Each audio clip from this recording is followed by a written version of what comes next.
আসসালামু আলাইকুম। শুরু করতে যাচ্ছি অশ্রুসিক্ত জল। লিখনিতে আমি সাদিয়া। পর্ব ৩। খায়রুল চৌধুরীর বাবা মা দাদু হবে এই কথা শুনে আঞ্জুমান বেগমকে মেনে নিল। তারা সকল রাগ ভুলে গিয়ে আঞ্জুমান বেগমকে তাদের সাথে করে গ্রামে নিয়ে গেল।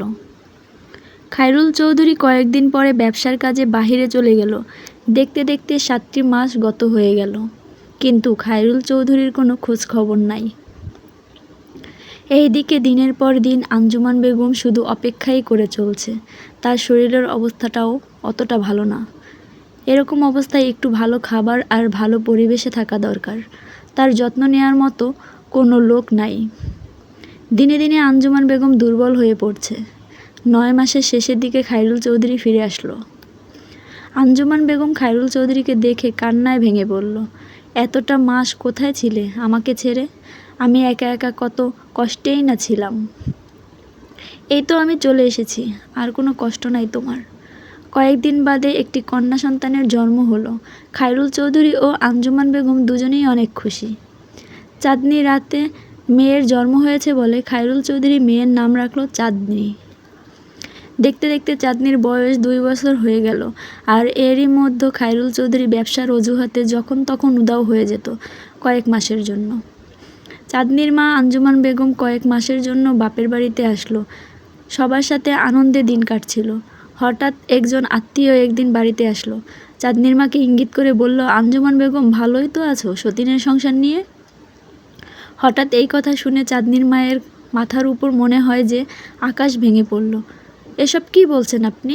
আপনি আমার স্বামীকে চিনেন? চিনব না কেন? খায়রুল চৌধুরীকে তো সবাই চিনে। এই তো কয়েকদিন আগেই তো তোমার স্বামীর সাথে আমার দেখা হলো। বউ নিয়ে কেনাকাটা করছিল, তখনই আমার সাথে আলাপ হলো। আমার স্বামী ব্যবসার কাজে বাহিরে গেছে, আর আপনি এসব আবল তাবল কী বলছেন? শোনো মা, আবল তাবল না, যা সত্যি তাই বলছি।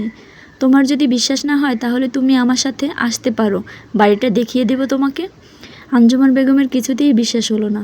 তবুও সত্যতা যাচাই করার জন্য লোকটার সাথে গেল। লোকটা গিয়ে বাড়ির সামনে দরজায় কড়া নাড়ল। এরপরে যা দেখলো তাতে আঞ্জুমান বেগমের প্রায় অজ্ঞান হয়ে যাওয়ার পালা। সত্যি সে আমাকে এত বড় ধোঁকাটা দিতে পারলো? আঞ্জুমান বেগমের মুখ থেকে একটা কথাও বের হলো না, শুধু ২ চোখ বেয়ে পানি পড়ছে। এখানে যেই ঘটনাটা ঘটে গেল তার জন্য খায়রুল চৌধুরী একেবারেই প্রস্তুত ছিল না।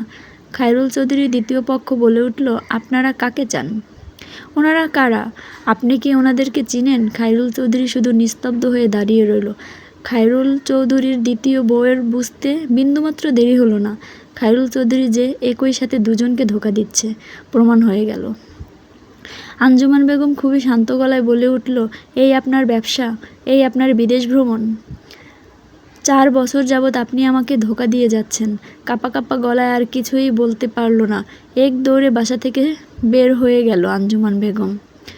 ভুল ত্রুটি ক্ষমার দৃষ্টিতে দেখবেন। গল্পটি ভালো লাগলে আমার চ্যানেলটি সাবস্ক্রাইব করে পরবর্তী পর্ব পেতে আমার পাশেই থাকবেন। ধন্যবাদ।